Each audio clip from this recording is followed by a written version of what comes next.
Right, welcome ladies and gents. There is a Senate hearing going on right now, so people are saying things under oath.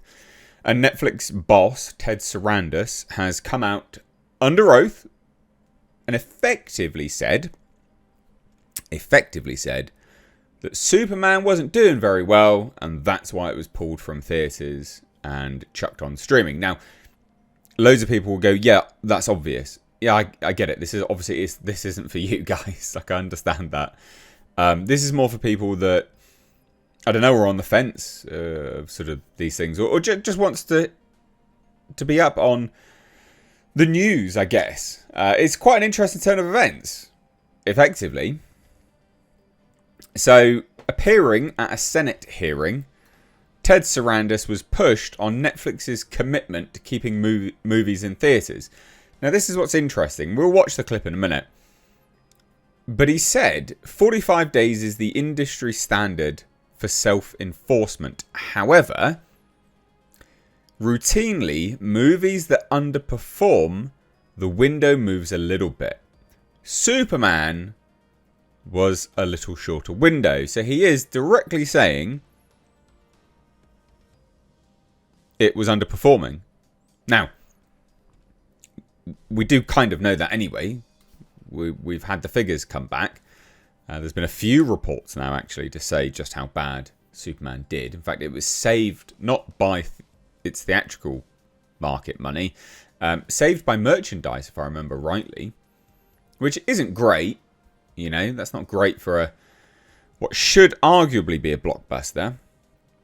It should make money at the box office and then make additional secondary, third revenue streams elsewhere. So let's have a look and see what he actually said. It is interesting. It really is interesting. Well, I think it's interesting anyway. So he said this. If it's going to load. And will this be a fully exclusive 45-day theatrical window? Fully exclusive to theaters, yes. And will this be self-enforced? In other words, if you fall short of that? That is the industry. It is the industry standard for self-enforcement. However, routinely, movies that underperform, the window moves a little bit. And Superman was a little shorter window and Sinners was a little longer window, but they still could refer to it as a 45-day window. And so I guess the trend right now, though... Yeah, it's interesting. He's directly comparing two movies there. Superman did one thing, Sinners did the other. Sinners overperformed, we'll extend that window. Superman underperformed, we'll shift that window and get it out of the theatres ASAP. It's fascinating stuff, like genuinely fascinating stuff. And this is, you know, a pretty big black mark against James Gunn, I think. I don't think that's not too much of a, you know, a stretch to say. Not enough, obviously, to completely remove him from his position. Not enough to completely go, let's scrap all of this, you know. But it is enough to say, yeah, that's pretty bad. That is pretty bad against his name. And it's interesting here, so we'll just take a look at some of this. So there was a digital release for Superman just 35 days after its big screen debut. And that obviously hurt Superman's momentum. Obviously, it's going to, but that's kind of the point. It was to pull it out so it didn't cost the movie studio any more money. And that was criticised at the time. I did some videos on that at the time. I was like, that's unusual, but okay. It does say here, projections of a 650 million global final haul plummeted, and the DCU movie finished its run with $616 million worldwide, which is pretty disastrous for a film that costs a large sum of money. And it's one of those films, ultimately, that should have made a lot of money. Like, it should have made a lot of money, but it just didn't. So Gunn was actually asked about this, and this is what he said at the time. Well, it's very complicated. But the truth is, it is because of Peacemaker. No, it wasn't. No, it wasn't. I originally thought Peacemaker was going to be coming out next month. There was a lot of things that are beyond our control. So that Peacemaker is coming out now. At the end of the day, I wanted everyone to be able to see Superman that wanted to. Even those people who couldn't get to a theatre before Peacemaker. And obviously, that's just simply not true. Now, obviously, he wasn't in a position to probably tell the truth.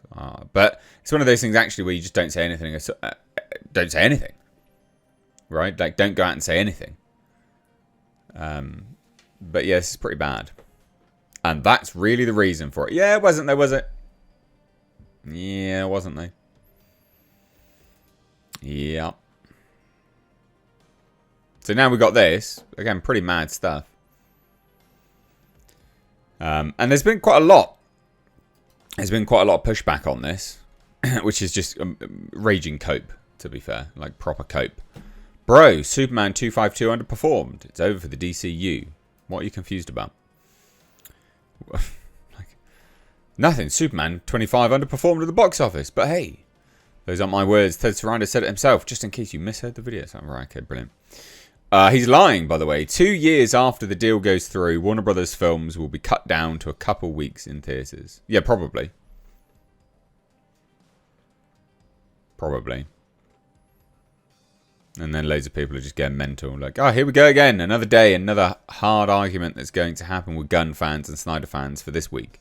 I'm tired of watching this back and forth. You just know that Snyder fans are going to lean heavily into this as a narrative. Well, but they're right to be fair. I mean, they're not wrong to, are they, really? This to them would be vindication on some degree, right? Which is fair. Superman did terrible both domestic and international. Bait used to be believable. Right, yeah, okay. I'm sorry, but it underperformed, per what Sarandos said.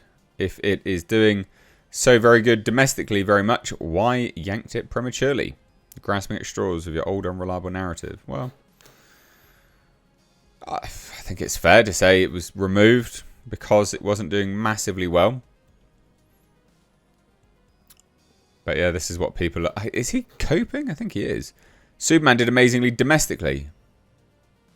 But it didn't, though. He's saying it underperformed. Whatever.